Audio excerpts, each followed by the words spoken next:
কিছুই হতো না। বলুন না ঠিক কিনা? যেই নবীদের উসিলাতে আমরা সব কিছু পেয়েছি। আপনারা দেখেছেন গতকাল একটা ডিবেট হয়েছে, মোনাজারা হয়েছে, বাহাস হয়েছে। দুপক্ষের লোক ছিল, সাথে মাঝখানে ডিসি এবং এফসি ছিল।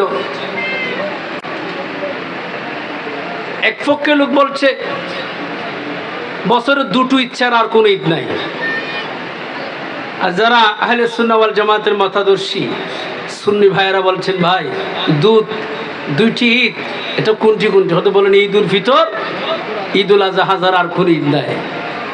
তখন আহলে সুন্নাহ ওয়াল জামাতের মতাদর্শী ভাইয়েরা বলছেন ভাই এই ঈদ উল ফিতর এবং ঈদ উল আজহা যারা আরো অনেক ঈদ আছে। বলুন না সুবহানাল্লাহ।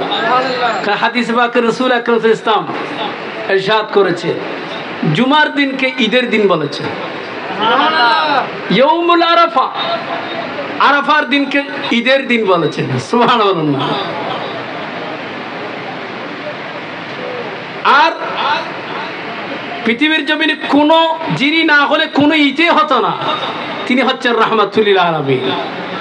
তিনি যেই দিন এসেছে জগৎ বিখ্যাত যুগ শ্রেষ্ঠ মুহাদ্দিস আল্লামা ইমাম ইবনে হাজার আসকালানী আলাইহি রাহমা বলছেন রাসূল আকরাম সাল্লাল্লাহু আলাইহি ওয়াসাল্লাম যেই দিন আগমন করেছেন ওই দিন সমস্ত দিনের চাইতে শ্রেষ্ঠ দিন। সুবহানাল্লাহ।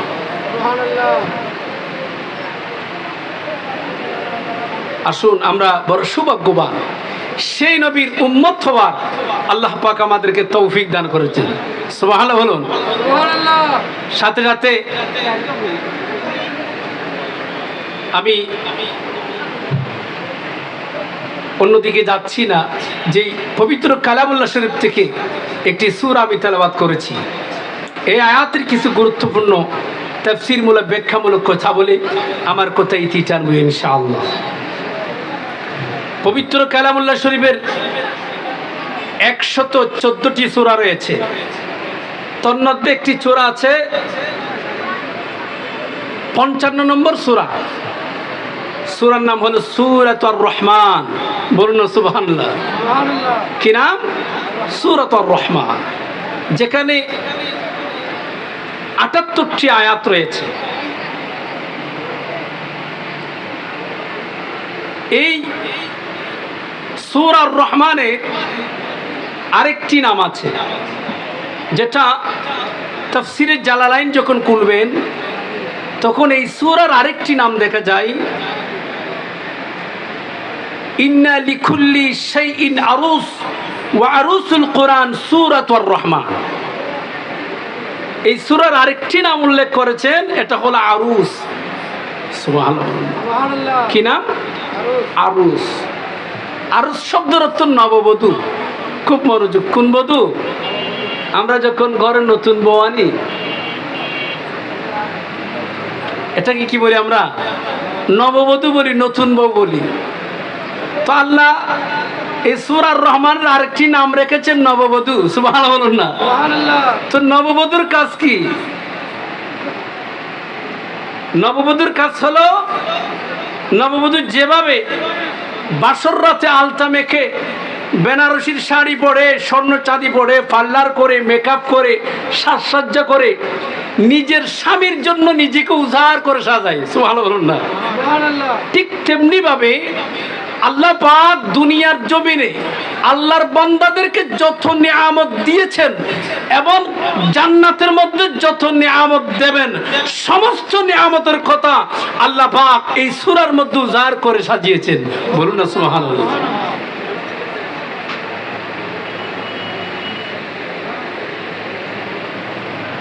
এই সূরার নাম হলো সূরাতুর রহমান।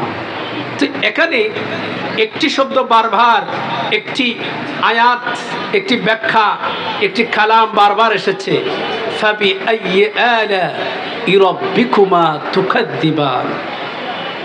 আল্লাহ বলছেন তোমরা আমার কোন নিয়ামতকে স্বীকার করবা? বাবা সাউন্ড একেবারে ক্লিয়ার নাই, নিজে বুধ মাঝে আনো করিব না, ক্লিয়ার আওয়াজ ঠিক করো। ইয়া তো সাবি হম ফরত তো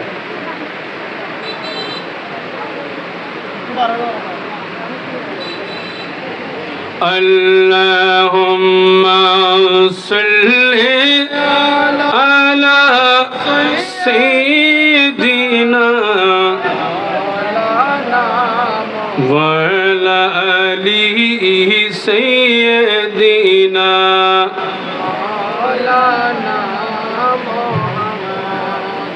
আজ ঈদ মিলাদুন্নবীর মাহফিল চলতেছে, আজ ঈদ মিলাদুন্নবীর মাহফিল চলতেছে, আজ ঈদ মিলাদুন্নবীর মাহফিল চলতেছে। আউদেউল লাশে সারা, আউদেউল লাশে সারা জগৎ ভরেছে, আজ ঈদ মিলাদুন্নবীর মাহফিল চলতেছে, আজ ঈদ মিলাদুন্নবীর মাহফিল চলতেছে। আউদেউল লাশে সারা, আউদেউল লাশে সারা জগৎ ভরেছে, আজ ঈদ মিলাদুন্নবীর। পশু পাখি বিকলতা মানবর দানব, নারায়ের সালাত বলে করতেছে উৎসব।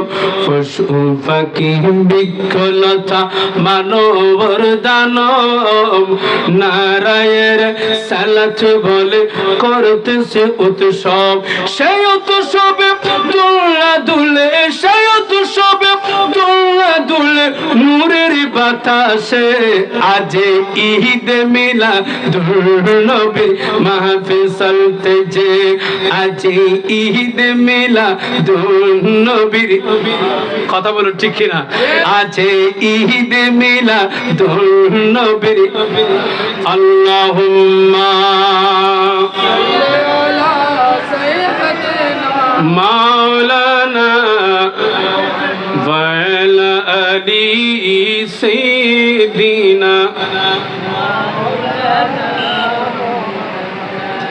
তাহলে কি বলছিলাম? সূরাতু আর রহমান, এখানে একটি কথা বারবার রিপ্লে করা হয়েছে, ফাবিআইয়ি আলা'i রাব্বিকুমা তুকাযযিবান। আল্লাহ তাআলা বলছেন আমার কোন নিয়ামতকে স্বীকার করবা? আচ্ছা বলুন, আল্লাহর কোন নিয়ামতকে অস্বীকার করা যাবে? সুবহানাল্লাহ। ওয়া ইন তাউদ্দু নি'মাতাল্লাহি লা তুহসুহা। আল্লাহর যত নিয়ামত আছে, আল্লাহর সমস্ত নিয়ামত যদি আপনি গণনা করতে থাকেন, সাগরের, ভূমধ্যসাগর, মহাসাগরের পানি, সমস্ত পৃথিবীর সমস্ত পানিকে যদি কলমের কালি বানান, সমস্ত পানিকে যদি কলমের কালি বানান, পৃথিবীর সমস্ত গাছের পাতাগুলোকে যদি কাগজ বানান, পাতা নামক পাতাকে যদি কাগজ বানান, তাহলে আল্লাহর নিয়ামত গণনা লিখতে থাকবে। সমস্ত সাগরের পানি নামক কালি, কলমের কালি নামক পানি শেষ হয়ে যাবে, গাছের পাতা নামক কাগজ শেষ হয়ে যাবে, আল্লাহর নিয়ামতের গণনা লেখা শেষ হবে? সুবহানাল্লাহ। আসমানের মালিক কে? জমিনের মালিক কে? হায়াতের মালিক কে? মৌতের মালিক কে? আমাকে কথা বলার শক্তি দিয়েছেন কে? আল্লাহু আকবার। দুই চোখে, দুই নয়নে মুহূর্তে আকাশ পর্যন্ত দেখার সেই তৌফিককে দিয়েছেন। কি নিয়ামত আল্লাহ পাক আমাদেরকে দান করেছে। এমনও মানুষ আছে যার একটি পা নাই, যার একটি চক্ষু নাই, যার একটি হাত নাই, যার একটি থাকার বাসস্থান নাই। আছে না? আছে না? পথে দেখেন অনেক মানুষ পড়ে আছে, কিন্তু সর্বক্ষণ শুকর আদায় করব কার? বলুন কার? আল্লাহ। বলুন সুবহানাল্লাহ। গভীর মনোযোগ। সূরাতুর রহমান, এই সূরা খানা নবী আকরাম সাল্লাল্লাহু আলাইহি ওয়াসাল্লাম সাহাবায়ে কিরামদের সামনে তেলাওয়াত করলেন। আর রহমান আল্লামাল কুরআন খালাকাল ইনসান আল্লামাহুল বায়ান। এইভাবে তেলাওয়াত করতে করতে পুরোটা সূরা নবী আকরাম সাল্লাল্লাহু আলাইহি ওয়াসাল্লাম সাহাবায়ে কিরামদের সামনে সূরা কানা তেলাওয়াত করলেন। সাহাবায়ে কিরাম চুপ, কোনো প্রকার কথা নাই, চুপ থাকলেন। আল্লাহর নবীজি বললেন, ও সাহাবায়ে কিরাম, আমি তোমাদের সামনে যে সূরাটি তেলাওয়াত করলাম তোমরা চুপ। আর এই সূরা কানা যখন সাহাবায়ে কিরাম আমি তোমাদের সামনে এই সূরা তেলাওয়াত করেছি, তোমরা চুপ রয়েছো, ঠিক আছে।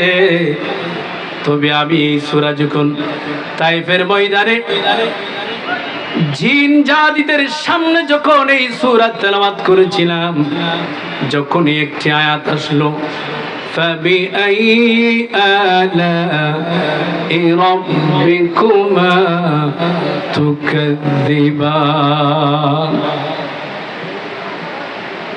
আমি আল্লাহর কোন নিয়ামতকে স্বীকার করবা? এ সাহাবায়ে কিরাম, আমি নবী যখন জিন জাতিদের সামনে এই সূরা কানা তেলাওয়াত করলাম, যখন এই সূরার মাঝে বারবার একটি আয়াত আসলো, ফাবিআইয়ি আলা'i রাব্বিকুমা তুকাদ্দিবান, তখন জিন জাতিরা সাথে সাথে আমাকে জবাব দিয়েছে, লা বিশাইইম মিন নি'মিকা রাব্বানা নুকাযযিবু ফালাকাল হামদ। বলুন না সুবহানাল্লাহ। জিন জাতিরা বললেন, আল্লাহ আপনার কোন নিয়ামতকে স্বীকার করা যাবে না। ইয়া রাসূলুল্লাহ, আল্লাহর কোন নিয়ামতকে স্বীকার করা যাবে না, এবং সমস্ত প্রশংসা আল্লাহর জন্য। বলুন সুবহানাল্লাহ। সমস্ত নিয়ামত, সমস্ত প্রশংসা কার জন্য? আল্লাহর নিয়ামতকে শেষ করা যাবে? আল্লাহর কোন নিয়ামতকে শেষ করা যাবে না। এ বন্ধু, আল্লাহ পাক আমাদেরকে কত নিয়ামত দিয়েছেন, আর পৃথিবীর জমিনে আল্লাহ পাক এমন একটা নিয়ামত আমাদেরকে দিয়েছেন, শ্রেষ্ঠ নিয়ামত। আল্লাহ পাক কোরআনে বলছেন, কুল বিফাদলিল্লাহি ওয়া বিরহমাতিহি ফাবিযালিকা ফালইফরাহু হুয়া খায়রুম মিম্মা ইয়াজমাউন। সুবহানাল্লাহ। আল্লাহ রাব্বুল আলামিন বলছেন, হাবিব আপনি বলে দেন তারা যেন আমি আল্লাহর পক্ষ থেকে ফদল পেয়ে, কুল বিফাদলিল্লাহি, আমি আল্লাহর পক্ষ থেকে ফদল পেয়ে, ওয়া বিরহমাতিহি এবং রহমত পেয়ে তারা যেন আনন্দিত হয়। এই আনন্দিত হুয়া খায়রুম মিম্মা ইয়াজমাউন, তাদের জন্য সব কিছুর চেয়ে শ্রেষ্ঠ।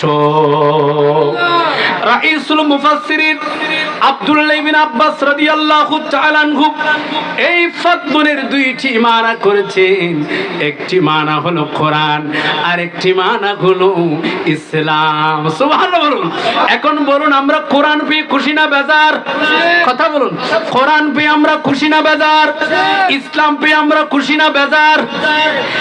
এর এরপরে আল্লাহ পাক বলছেন ওয়া বিরাহমাতিহি, রহমত দ্বারা কাকে বোঝানো হয়েছে জানেননি?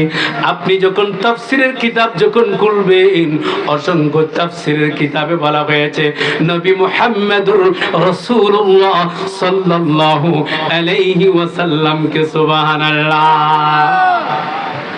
আল্লাহ নিজের জন্য বলেছেন আলহামদুলিল্লাহি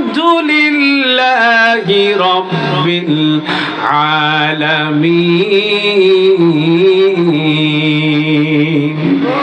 একমাত্র প্রশংসার মালিক কে? সমস্ত প্রশংসা আল্লাহর জন্য। নিজের জন্য আলামিন শব্দ ব্যবহার করেছেন, আবার নিজের মেহবুবের জন্য বলেছেন ওয়া মা আরসালনাকা ইল্লা রাহমাতাল লিল আলামিন। যিনি সমস্ত কিছুর জন্য, সমস্ত সৃষ্টির জন্য, গোটা জগতের জন্য আমি যাকে রহমত হিসেবে পাঠিয়েছি। সুবহানাল্লাহ, জোরসে বলুন সুবহানাল্লাহ। এখন আসুন কেমন নবীকে আমরা পেলাম। বন্ধু, হযরত মা আমেনা রাদিয়াল্লাহু তাআলা আনহা বলছেন, যেই দিন আমার সাথে হযরত আব্দুল্লাহর সাথে আমার সাথে বিয়ে হলো, শাদী মুবারক হলো, আমাকে বাসর রাত দিল। আমি বাসর রাতে ছিলাম, বাসর রাত ছিল অন্ধকার। আর যখন ওই বাসর ঘরে হযরত আব্দুল্লাহ যখন প্রবেশ করলো, হযরত আব্দুল্লাহর পেশানির মধ্যে, কপালের মধ্যে একটা নূর জল জল জল জল করতেছে। ওনার এই নূরের তাজাল্লিতে গোটা ঘরখানা আলোকিত হয়ে গেল। আমি মা আমেনা আর নিজেকে রাখতে পারলাম না। আমি দৌড়ে গিয়ে হযরত আব্দুল্লাহকে জড়িয়ে ধরে কপালের মধ্যে একটা চুম্বন করলাম। সাথে সাথে ওই নূর মুবারক আমার মাঝে চলে আসলো। ওই রাত্রিতে আমি স্বপ্ন দেখলাম, এমন একজন নূরানী সুরতের মানুষ আমার নিকট আসলেন, এসে বললেন আমেনা তুমি কি আমাকে চিনো? আমি বললেন আপনি কে? তিনি বললেন আমেনা রে, তুমি আমাকে চিনবা না? ও আমেনা, আমি হলাম আদি পিতা বাবা আদম সফিউল্লাহ। আমেনা বললেন আপনি কি জন্য? আদম সফিউল্লাহ বলেন আমেনা, তোমার মাঝে একজন, তোমার মাঝে রাহমাতুল লিল আলামিনের নূর মুবারক আগমন করেছে। এই নূর মুবারককে আজকে স্বাগত জানাইবার জন্য এসেছি। এরপরে আরেকদিন আরেকজন নুরানি সুরতের মানুষ আসলেন, যার চুলগুলো কোকড়ানো কোকড়ানো ছিল। জিজ্ঞাসা করলেন আমেনা আপনি কে? তিনি বললেন ও আমেনা, তুমি আমাকে চিনবা না। আমার মৃত্যু হয়েছে, দাফন হয় না। আমার গোসল হয়েছে, দাফন হয় না। আমার জানাজা হয়েছে, দাফন হয় না। আমি হলাম হযরতে ইদ্রিস আলাইহিস সালাম। আমি এসেছি ও আমেনা, তোমার মাঝে একটা রাহমাতুল লিল আলামিন আখেরি নবীর নূর মুবারক আগমন করেছে। এই নূর মুবারককে স্বাগত জানাইবার জন্য আমি ইদ্রিস নবী আসলাম। এইভাবে এক একজন নবী আসতে লাগলো। আস্তে আস্তে দেখলেন রাসূল আকরাম সাল্লাল্লাহু আলাইহি ওয়াসাল্লাম আসার 6 মাস পূর্বে হযরত আব্দুল্লাহ রাদিয়াল্লাহু তাআলা আনহু আমার নবীজির আব্বাজান পৃথিবীর জমিন থেকে মায়া ত্যাগ করলেন, তিনি চলে গেলেন। এইদিকে সময় যখন গড়িয়ে আসলো, মক্কার কিছু নারী পুরুষ হযরত আব্দুল মুত্তালিব নবীজির দাদা, যিনি হানে কাবার মুতওয়াল্লি ছিলেন, বলুন না সুবহানাল্লাহ, তেনার কাছে গিয়ে অভিযোগ করলেন ওগো আব্দুল মুত্তালিব, আপনার বৌমা আমেনা যিনি এখন বিধবা, তিনার কি পরিচয়? সুগন্ধযুক্ত আতর ব্যবহার করা, সুঘ্রাণ যুক্ত আতর ব্যবহার করা, তিনার কি প্রয়োজন? মক্কার নারী পুরুষ কি করলেন? অভিযোগ করলেন কিছু নারী পুরুষ। তখন হযরতে আব্দুল মুত্তালিব রাদিয়াল্লাহু তাআলা আনহু মা আমেনাকে ডাকলেন, ওগো আমেনা, ওগো বৌমা, আমি তোমার শ্বশুর আব্বা। মক্কার কিছু নারী পুরুষ অভিযোগ করছে তুমি সুগন্ধিযুক্ত আতর ব্যবহার করছো, সুঘ্রাণ যুক্ত আতর ব্যবহার করছো। মা, কি প্রয়োজন? মানুষ তো সমালোচনা করছে, তুমি এখন বিধবা, কোনো আতর ব্যবহার করার প্রয়োজন নাই। হযরতে মা আমেনা বলছেন, দুই চোখের পানি ছেড়ে দিলেন, বললেন, ওগো শ্বশুর আব্বা, খোদা কি কসম, আব্বা জান, আমি কোন প্রকার সুগন্ধযুক্ত আতর ব্যবহার করি না, আমি কোন সুঘ্রাণ যুক্ত আতর ব্যবহার করি না। আব্বা জান, ওগো শ্বশুর আব্বা, যেই দিন থেকে আমার মাঝে রাহমাতুল লিল আলামিন নূর মুবারক আগমন করলো, ওই দিন থেকে আমার শরীর থেকে মিসক আম্বরের খুশবু বের হয়। এইভাবে মা আমেনা বলছেন, ওগো শ্বশুর আব্বা, শুধু তাই নয়, আমি যখন রুদ্রের মাঝে হাঁটি তখন আকাশের মেঘ এসে আমাকে ছায়া দান করে। আমি যখন রাস্তার মাঝে হাঁটি, রাস্তার দুপাশে গাছগুলো আমি আমেনাকে সালাম জানাই। আমি যখন ওই সাগরের ওই পাহাড়ের মাঝপথে পাহাড় দিয়ে যখন হাঁটি, তখন ওই পাহাড়ের পাথরগুলা গড়গড়ায়া গড়গড়ায়া আমি আমেনার কদমে সে আমাকে সালাম জানায়। শুধু তাই নয়, আমি আমেনা যখন কূপের মধ্যে পানির জন্য যাই, কূপের পানি যদি গভীরে থাকে, আমি আমেনা যাবার সাথে সাথে কূপের পানি গভীরে থাকলো, ওই পানি গভীরের কূপ থেকে, গভীর কূপ থেকে, নিচ থেকে পুকুরে ওই কূপের পারে উঠে যায়। আল্লাহুম্মা সাল্লি আলা সাইয়্যিদিনা নাবিয়ানা শাফিয়ানা মাওলানা মুহাম্মদ। মোহাম্মত আল্লাহুম্মা সাল্লি আলা সাইয়্যিদিনা নাবিয়ানা শাফিয়ানা মাওলানা जो मगर के काबा बनाया दे घर के मदीना, जो मगर के काबा बनाया दे घर की मदीना। अरे जाए नमाज बसे बसे देखबो सोनार मदीना।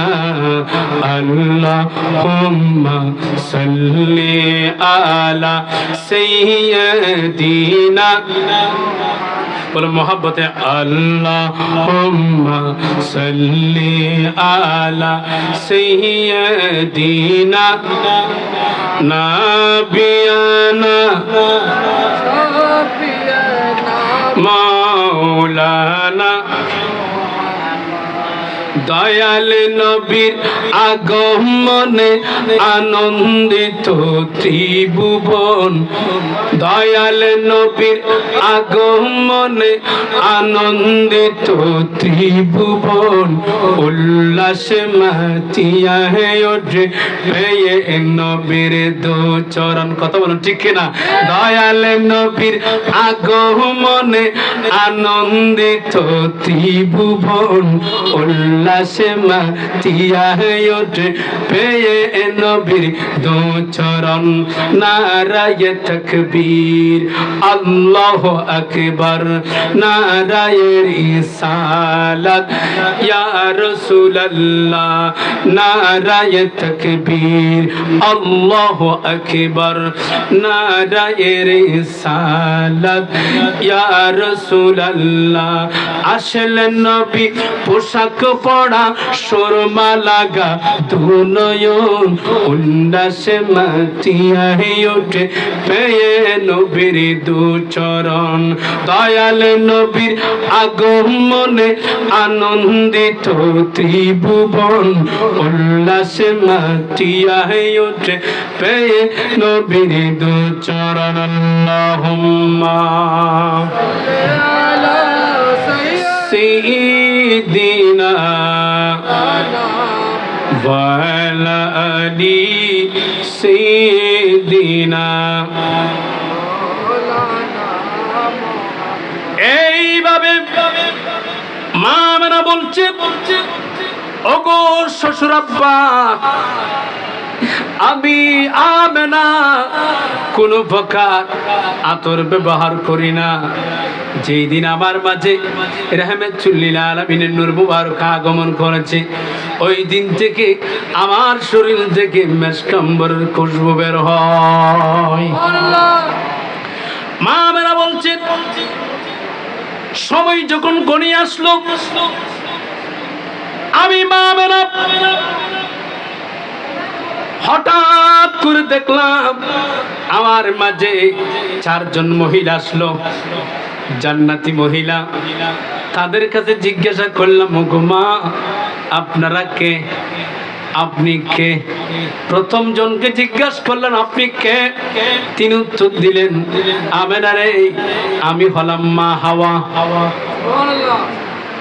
আমি মা হাওয়া, মা হাওয়া যিনি বিশ্ব সুন্দরী। সুবহানাল্লাহ বলুন না, কোন সুন্দরী? বিশ্ব সুন্দরী, যাকে আদম আলাইহিস ইসলামকে আল্লাহ পাক জান্নাতে সৃষ্টি করেছেন। কাকে? আদম নবীকে জান্নাতে সৃষ্টি করেছেন। এরপরে আদম নবীর বাম পাদর থেকে আল্লাহ পাক আমাদের মা আদি মাতা হাওয়া আলাইহিস সালামকে সৃষ্টি করলেন। সুবহানাল্লাহ। এত সুন্দর রূপসী হযরতে আদম সফিউল্লাহ যখন চোখ করে দুই নয়নে দেখলেন এত সুন্দর চমৎকার আল্লাহর সৃষ্টি একজন নারী, তখন আদম আলাইহিস ইসলাম তিনার দিকে হাত বাড়ানো স্পর্শ করার হাত বাড়াচ্ছেন, এমন সময় স্পর্শ করবে আল্লাহ বলেন আদম একটু থামাও, আদম একটু থামাও, স্পর্শ এখন করো না, তোমাকে মহারণা দিতে হবে। সুবহানাল্লাহ। আদম নবী বলেন আল্লাহ আমি তো জান্নাতে, আমি টাকা কোথায় পাবো, আমি পয়সা কোথায় পাবো, আমি ধন কোথায় পাবো, আমি দৌলত কোথায় পাবো, আমি মহারণা দেওয়ার জন্য? আল্লাহ বলেন আদম মহারণা দেওয়ার জন্য টাকা লাগবে না, পয়সা লাগবে না, আমার মেহবুবের উপর তুমি 10 বার দরুদ শরীফ পড়ো, তোমার মহারণা আদায় হয়ে যাবে। উচ্চ আওয়াজ বলুন সুবহানাল্লাহ। আল্লাহু আকবার। ইয়া রাসূলুল্লাহ, ইয়া গাউসুল্লাহ, জিন্দাবাদ। বলুন না সুবহানাল্লাহ, বলুন মারহাবা।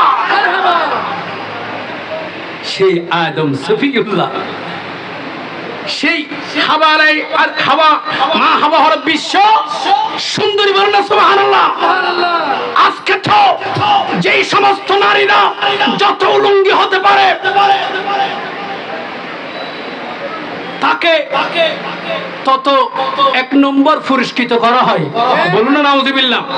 কথা বলুন ঠিক কিনা? এগুলো সম্পূর্ণ হারাম, সম্পূর্ণ হারাম, সম্পূর্ণ হারাম। আজকে দেখেন একজন যুবক যার নাম এডলফ খান, এডলফ খান, তিনি নাকি সুদর্শন পুরুষ। বাবা মারা গিয়েছে, জানাজার নামাজ আদায় করতেছে। কিসের? জানাজার নামাজ আদায় করতেছে। সবাই যে সালাম ফিরাচ্ছেন দুদিকে, এই এডলফ খান সুদর্শনপুর সালাম ফিরাবে এটাও জানে না। বলুন না ঠিক কিনা? এগুলো হলো কুসন্থা। এগুলোর কারণে সমাজ নষ্ট। যুবকরা ধীরে ধীরে